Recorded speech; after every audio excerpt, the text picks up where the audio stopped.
मेरे चैनल। आज हम इजी तरीके से पैंट की कटिंग और स्टिचिंग करेंगे। तो इसके लिए हमने 2.25 मीटर फैब्रिक लिया है और इसकी विड्थ है 40 इंच। तो सबसे पहले हमने फैब्रिक को डबल में रखा है। ये इसकी लंबाई है और ये इसकी चौड़ाई है, तो चौड़ाई में हमने इसको डबल फोल्ड किया है। अब यहाँ से हम 2 इंच पे मार्क करेंगे बेल्ट के लिए और यहाँ पर स्ट्रेट लाइन ड्रॉ कर लेंगे।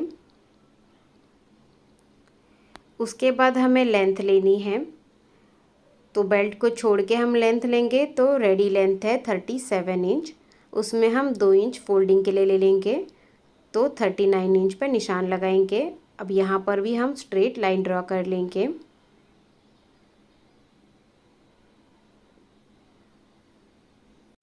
अभी यहाँ पर हम कमर के लिए निशान लगाएंगे, तो कमर के लिए हमें हिप का मेजरमेंट लेना है।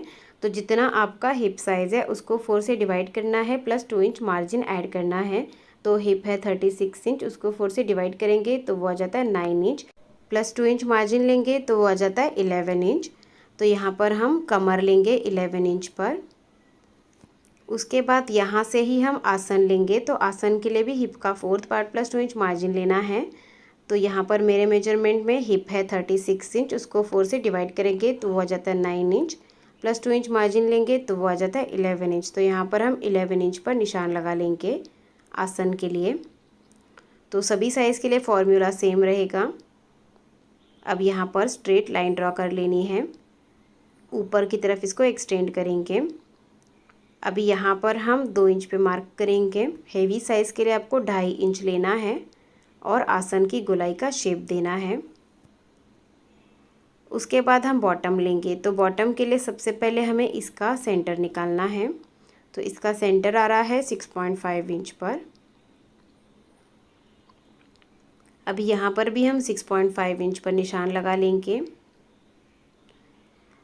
तो अभी हम बॉटम लेंगे, तो थोड़ा लूज़ बॉटम रखेंगे हम। तो बॉटम मैं ले रही हूँ 7 इंच का, तो 3.5 इंच हम दोनों साइड में ले लेंगे। तो 3.5 इंच यहाँ पर लेंगे और 3.5 इंच यहाँ पर ले लेंगे। इस तरह से हमें 7 इंच का बॉटम ले लेना है। उसके बाद हम इस निशान को यहाँ पर जोड़ेंगे और इस निशान को बिल्कुल इसके सामने निशान लगा के जोड़ देंगे।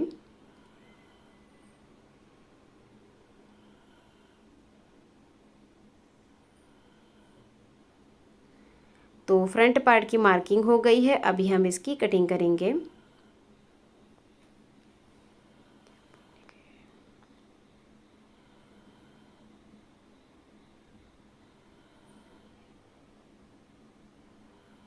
तो इस तरह से हमने फ्रंट पार्ट की कटिंग कर ली है। ये 2 पीस है फ्रंट पार्ट के। अभी हम इसको साइड में रखेंगे और बैक पार्ट की कटिंग करेंगे। तो बैक पार्ट के लिए फैब्रिक को हमें इस तरह से ही रखना है डबल में। एक्स्ट्रा फैब्रिक को हम कट कर लेंगे।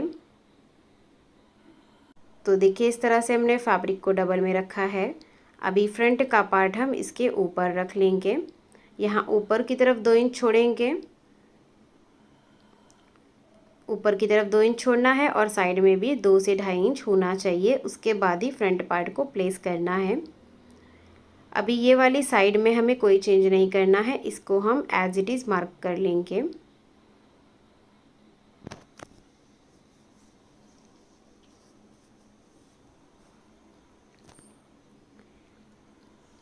अभी आसन वाली साइड में हम 2 इंच एक्स्ट्रा ले लेंगे बैक पार्ट के लिए। यहाँ पर भी पूरा ऊपर तक हम 2-2 इंच एक्स्ट्रा ले लेंगे बैक पार्ट के लिए। अब यहाँ पर स्ट्रेट लाइन ड्रॉ करेंगे। उसके बाद बैक पार्ट के आसन के लिए हम गोलाई का शेप देंगे।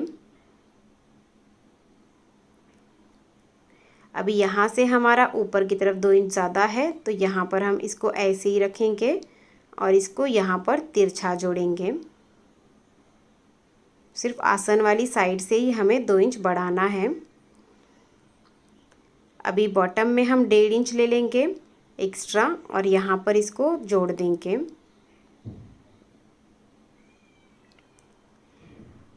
तो बैक पार्ट की मार्किंग हो गई है, अभी हम इसकी कटिंग कर लेंगे।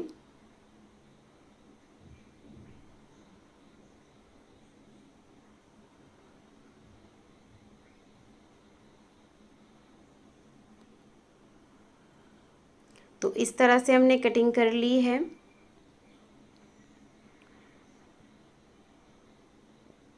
तो ये फ्रंट के 2 पीस है और ये बैक के 2 पीस है।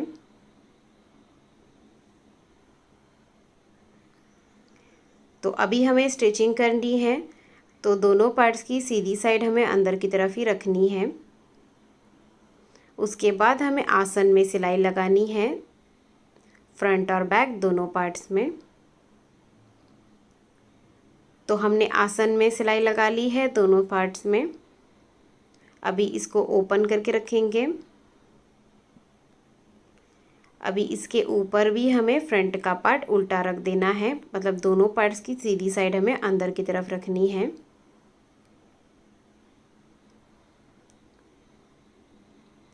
उसके बाद हमें सेंटर को मिला लेना है और सबसे पहले हम सेंटर में सिलाई लगा लेंगे।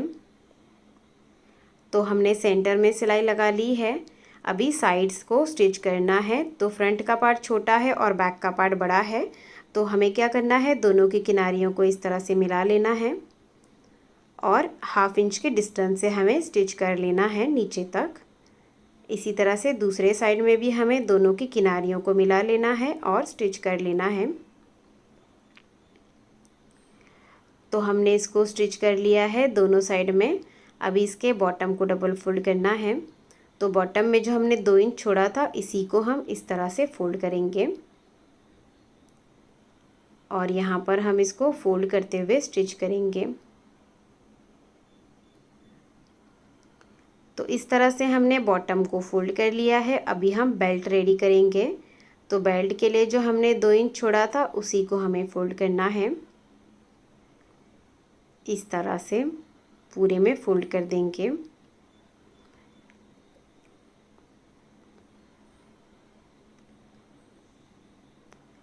तो जो इलास्टिक हम डालने वाले हैं, उसको हम यहाँ पर चेक करके देखेंगे कि जितना हमने फोल्ड किया है उतने में एडजस्ट हो रहा है या नहीं। उसके बाद ही हम इसको स्टिच करेंगे। तो बैक का पार्ट बड़ा है, तो उसको किस तरह से स्टिच करना है ये मैं आपको दिखा रही हूँ। तो देखिए यहाँ पर इस तरह से इसको हल्के हाथों से हमें अंदर की तरफ फोल्ड करना है। देखिए ये बैक साइड में हम आ गए हैं। अभी यहाँ पे हमें छोटी छोटी सी दोनों साइड में प्लेट्स डालनी है बैक पार्ट के सेंटर में। इससे यहाँ पर झोल नहीं आएगा और हम बेल्ट को अच्छे से फोल्ड कर पाएंगे।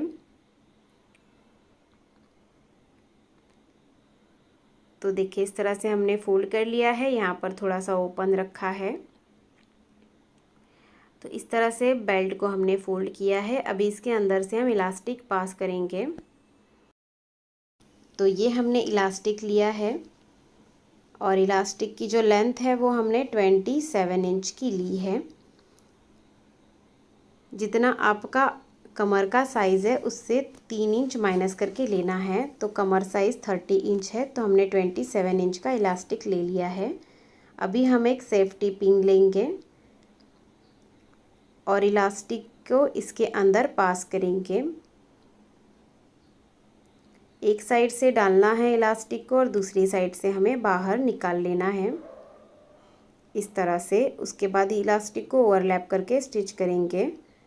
तो हमने इलास्टिक को स्टिच कर लिया है। अभी इलास्टिक को अंदर कर देंगे और यहाँ पे जो ओपन रखा है उसको स्टिच करेंगे। तो इस तरह से हमने इसे स्टिच कर लिया है। अभी इसको खींचते हुए पूरे राउंड में स्टिच कर लेना है, जिससे इलास्टिक पलटेगा नहीं।